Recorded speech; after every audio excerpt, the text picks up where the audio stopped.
गांधीवाद पर कुछ खरी खरी। हत्या किसी की भी निंदनीय है। कोई भी विवेकशील व्यक्ति किसी हत्यारे का समर्थन नहीं कर सकता, किंतु विवेकशील व्यक्ति किसी की व्यक्ति पूजा तथा आधारहीन महिमा मंडन का समर्थन भी नहीं कर सकता।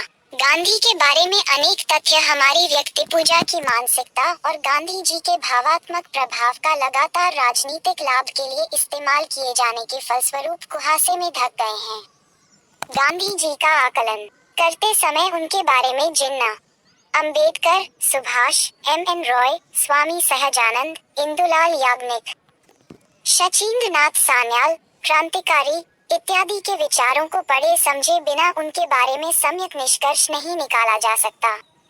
गोखले के शब्दों में हिंदू मुस्लिम एकता के राजदूत जिन्ना को दो राष्ट्रवादी सिद्धांत का प्रणेता बनाने के पीछे किसका मुख्य हाथ था?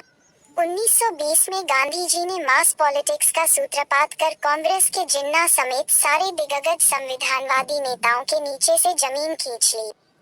असहयोग की घोषणा में कहा, यदि आप हमारा साथ देंगे तो 1 साल में स्वराज मिल जाएगा। फिर असहयोग को खिलाफत आंदोलन से जोड़कर उन्होंने राजनीति और धर्म के मिश्रण का पहला विष बोया जो, जिन्ना ने कहा, बर्बादी की ओर ले जाएगा, और वह ले गया। मालाबार में मोपला मुसलमानों ने इसे खलीफा के राज्य की स्थापना के रूप में ले लिया और अंग्रेजों से शुरू कर हिंदुओं की हत्या और बलात्कार वगैरह का तांडव शुरू कर दिया। लगभग 10,000 हिंदू मारे गए और 1 लाख विस्थापित हुए। मोपला विद्रोह की बिना शर्त निंदा का प्रस्ताव तक पास नहीं हो सका। इस बिना शर्त प्रस्ताव का हसरत मोहानी द्वारा इस आधार पर विरोध करने पर कि मोपला अपने धार्मिक कर्तव्य का निर्वाह कर रहे थे। गांधी जी ने कहा, हिंदुओं को उनकी कायरता का दंड मिला, उन्हें न तो भागना चाहिए था, न बिना प्रतिरोध के जान देनी चाहिए थी, उन्हें लड़कर मरना चाहिए था। फरवरी 1922 में चौरी चौरा घटित हुआ तो दूसरा मानदंड लगाया गया और बिना किसी की राय लिए गांधी जी ने असहयोग वापस ले लिया। सच्चाई ये है कि तब तक जन आंदोलन गांधी जी के नियंत्रण से निकलकर दिशाहीन हो गया था। असहयोग के विफल होने पर वामपंथियों व क्रांतिकारियों के अलावा खिलाफत के मौलाना मोहम्मद अली, शौकत अली, मौलाना अब्दुल बारी सहित सारे अग्रणी मुस्लिम नेता कांग्रेस से निकल गए और कई उसके घोर विरोधी बन गए। 1924 में जब कमाल अतातुर्क ने खिलाफत की मध्ययुगीन और धर्म और राजसत्ता में घालमेल करने वाली संस्था ही खत्म कर दी, दुनिया में कहीं चूंटक नहीं हुई। यानी जिन्ना की भविष्यवाणी के अनुसार असहयोग आंदोलन और खिलाफत आंदोलन से उसकी जुगलबंदी बर्बादी, डिजास्टर की ओर ही ले गई। जिन्ना कांग्रेस से उत्तरोत्तर निराश होते गए और अंततः उन्होंने धर्म और राजनीति के मिश्रण के औजार को गांधी से लेकर उन्हीं पर पलटवार किया।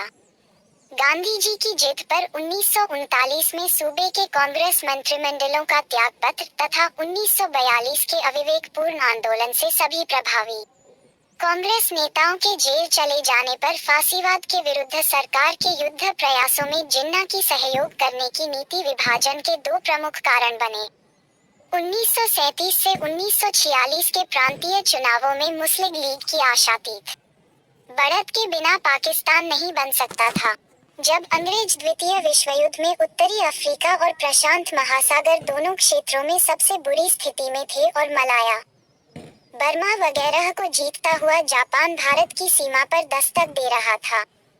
करो या मरो और हर व्यक्ति अपना नेता होगा का मंत्र देकर सभी बड़े कांग्रेस नेताओं के साथ सुरक्षित जेल चले जाना एक सिद्धांतहीन और मौकापरस्त कदम था और उसका परिणाम भी उल्टा हुआ।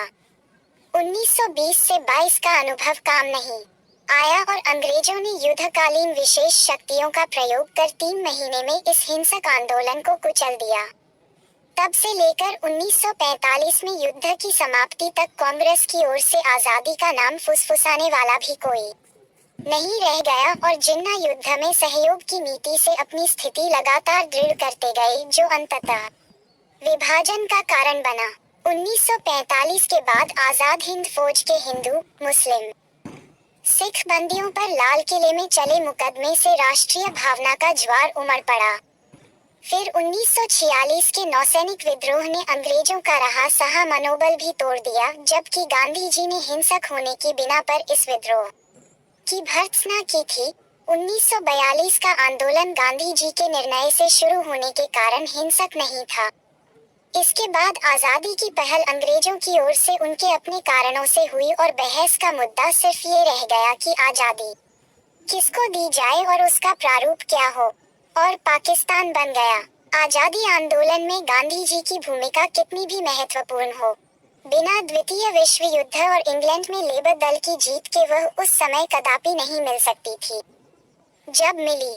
द्वितीय विश्व युद्ध में विजय के बावजूद इंग्लैंड बुरी तरह ध्वस्त हो चुका था और विश्व शक्ति न रह जाने से साम्राज्य संभालने की स्थिति में नहीं रह गया था। फिर जुलाई 1945 में इंग्लैंड के चुनावों में लेबर पार्टी की जीत ने इस स्थिति के यथार्थपरक विश्लेषण को स्वीकार करना आसान बना दिया। फिर तो भारत ही नहीं, एशिया और अफ्रीका के तमाम उपनिवेशों को आजाद करने की प्रक्रिया शुरू हो गई, जहां कोई गांधी या कांग्रेस नहीं थी। गांधी जी के हवाई आदर्शवाद ने क्रांतिकारियों की प्रत्यक्ष और अप्रत्यक्ष उपलब्धियों को कभी स्वीकार नहीं होने दिया और वे इतिहास के अंधेरे में ठेल दिए गए। सुभाष को वे हमेशा अंग्रेजों की तरह फैशिस्ट का सहयोगी मानते रहे, जबकि सुभाष ने आजाद हिंद फौज में गांधी ब्रिगेड, नेहरू ब्रिगेड और रानी लक्ष्मीबाई ब्रिगेड बनाई और असहमति के बावजूद गांधी जी को सर्वोच्च नेता मानते रहे। धन्यवाद। आपका शुभचिंतक Santosh Kumar Sonkar, my YouTube it your well विशर।